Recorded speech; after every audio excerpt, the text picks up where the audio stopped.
Welcome back everyone. I have a highly requested video for the most difficult Lost Tunnel stage.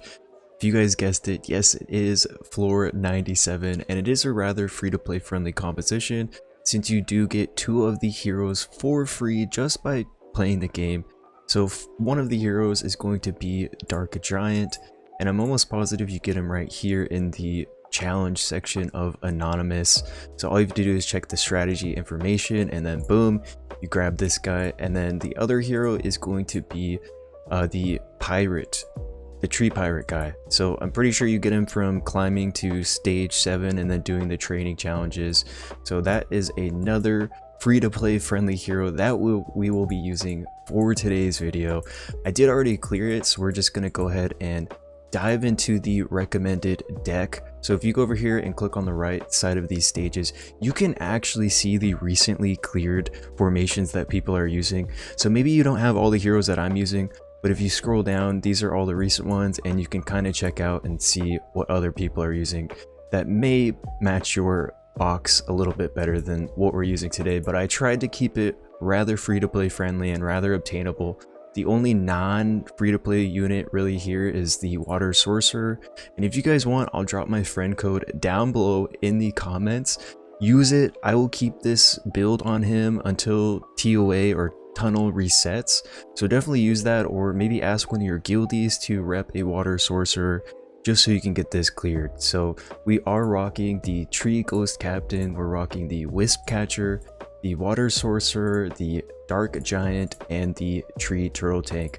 I know the Tree Wisp Catcher is not free to play friendly, so there's going to be a little RNG on obtaining this guy, but compared to what everyone else is using, I would say this is one of the most free to play friendly compositions out there. And to give you guys a look at the gears of what we're using, we've got our Ghost Captain on Bash set, and really guys, honestly, I kind of regret having him on Bash set. Once you guys watch the video, you'll know exactly what I'm talking about.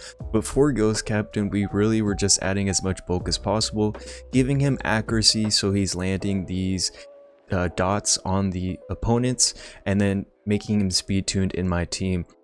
I really wanted him to move after my Dark Giant and my Water Sorcerer, so if I needed to skill 2 boost into them, then I would be able to do so. So this is our Ghost Captain, just really simple Bash set build, but also you don't need Bash set. I kind of regret it, so just really aim for stats on this guy. Next up, we've got the Tree Wisp Catcher. So once again, we're just looking for bulky stats because we want to keep him alive. And speed tuned, we want him to move first in our team's order, enough accuracy to land his debuffs, and that's pretty much it for our Wisp Catcher. We've even got him on just a bunch of broken sets, so there's him, super simple. Next up, we do have our lovely Water Sorcerer. Now this one's a little more specific. You do want a immunity set on him because he is going to take the first damage from the Tree Barbarian, which is going to reduce his turn meter or action bar, and we really don't want that to happen, so we threw him on immunity. We gave him accuracy, so he's landing all of his action bar decreases and speed downs, and then we also threw him on the Bash set for additional crowd control because, you know, every time we get those RNG stuns, that is a little more safety for us to work with. And then next up, we do have the Dark Giant. For Dark Giant, you want to make him rather tanky because he might be taking some hits from the Light Barbarian, but other than that, it's pretty similar to the other heroes. Bulky stats, speed tuned, accuracy, and then I didn't mention this, but we have Sorcerer moving second in our team, just so we're getting the action bar decrease, and then we have Giant moving third in our team so that we can kind of combo this skill 3 and guarantee the stun if we need to. But yes, so Dark Giant is just speed tuned, also on the Bash set, and a broken 2-piece just for the additional RNG stuns. And then last but not least, we do have the lovely Tree Turtle. This guy is insane. Make sure you're building him up. He didn't need 6 stars, so this is a really great hero to look into and take into this battle. We're mainly just using him for the decreased cooldown, so that we can get our skills back on everybody else. The speed up helps, the remove debuff helps, the provoke can help, but for his stats you just want him tanky. You want him speed tuned towards the end of your turn so that you are decreasing cooldowns once they're used. And then, you know, if you're using the taunt, accuracy helps, but I've got him on a speed set just to get that speed tuning done. And this is our team that we're using. Just a little note, I'm not sure if you guys noticed, but I've got as low crit rate on all of these heroes as possible, just because I do not plan on landing the Oblivion debuff on Ragdoll or Dark Barbarian immediately. So we just wanted to completely negate his passive and not really worry about him whatsoever. So try to make as low as crit rate on these heroes as possible, guys. With that said, let us go ahead and dive into this replay really quick. So the waves are going to be rather simple. We're just crowd controlling them with pretty much just Water Sorcerer and Dark Giant. As you can see, we did that little combo where we decreased the attack gauge, skill 3'd with the Giant, and then was able to stun everyone. So this makes wave clearing insanely safe here.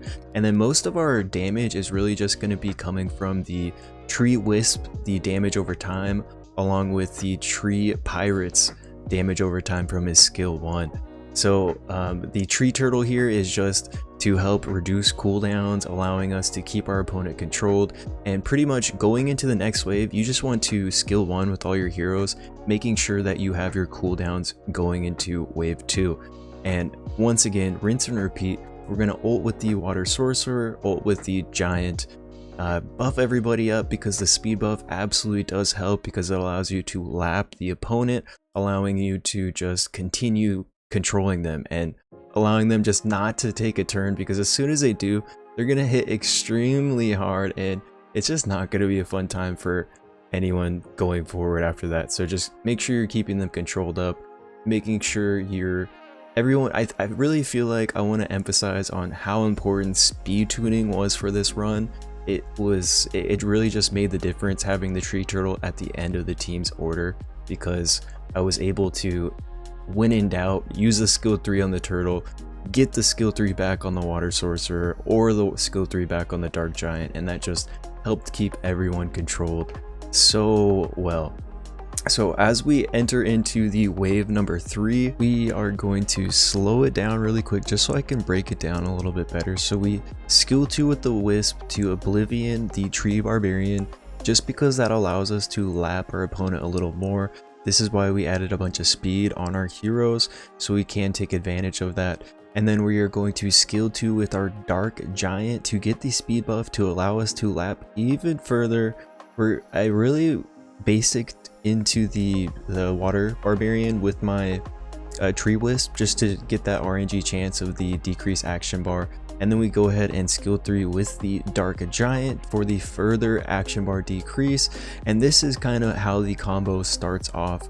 So once we've got this combo and we kind of are able to control the action bars of everybody, everything kind of comes into play. And there we go, we had a huge hit on our Dark Giant, but because we had some tankiness on him, he was able to survive that. And right now I'm just trying to get as much cycling on our Dark Giant as possible so we can get that heal back up from the skill 2, as well as get the skill 3 back up so we can start decreasing action bar. And then our action bar decrease from our Sorcerer ability is back up. In the meantime, next up, you guys are going to see from the decrease cooldown with the Turtle, we are going to be able to get this skill 2 on our Wisp available, and then we're going to go ahead and use that on the Tree Barbarian, because we really don't actually, hold on now, we do not use the skill 2 on the Water Barbarian because he's actually able to, no, alright, I lied to you guys. Yeah, we're using the skill 2 on him because we want to apply the Oblivion. We don't want him to wake up, because if he does, he's about to do a massive hit, and then he gets another hit, which pretty much kills anybody on my team. So right now we've got the Oblivion applied to the Light Barbarian, we've got Oblivion applied to the Water Barbarian. We started off by applying the Oblivion onto the tree barbarian to allow us to get our setup rolling. And here's where we just start working everyone down. I was kind of focusing the light barbarian right off the rip because, you know, I didn't want him to, you know, remove this oblivion from him, because as soon as he does, he makes every ally immune to action bar decreasing effects, and this is the bread and butter of our composition. So once that happens, nothing's gonna go well, and pretty much we're just making sure that we have oblivion on light barbarian, on water barbarian, and tree barbarian. These are the main threats for this team's composition, and then after that, really it's just being able to keep this this rotation going while also applying damage over time via the tree pirate and the tree wisps. And that's pretty much it, guys. Tree turtle is here just to make sure that everyone's cooldowns is getting reduced, plus the speed up is quite handy, and then it's just history, really. This team, I was trying to make as free to play a composition as possible so you guys could replicate this. So hopefully this video does help you guys out. There is a lot of RNG here, I do have to say, as in, like, you know, sometimes we aren't going to be able to land a super crucial stun, or, you know, here's the RNG on ourselves where I totally regret putting the bash set on my tree pirate, because if he skills to an ally, there's a chance of you getting stunned. So that is a completely inting move on my behalf. I don't recommend putting him on bash set, guys. I said it in the beginning of the video, but here we are. And then we are just maintaining the oblivion. So as soon as I see an oblivion debuff about to wash away, I'm using the skill 3 on the target that's about to wash the oblivion, because he does extend the oblivion debuff, which is super handy, while also detonating the dots on the opponents. And these guys, I mean, I would say he may be the MVP of this team. Let me know down below in the comments who you think the MVP is. Maybe it's Water Sork, you know, he's putting in some work. He does have the decrease action bar gauge, and I don't know if you guys did see, but we did get resisted there. So you definitely want to aim for at least 70 accuracy on your heroes that are applying the debuffs.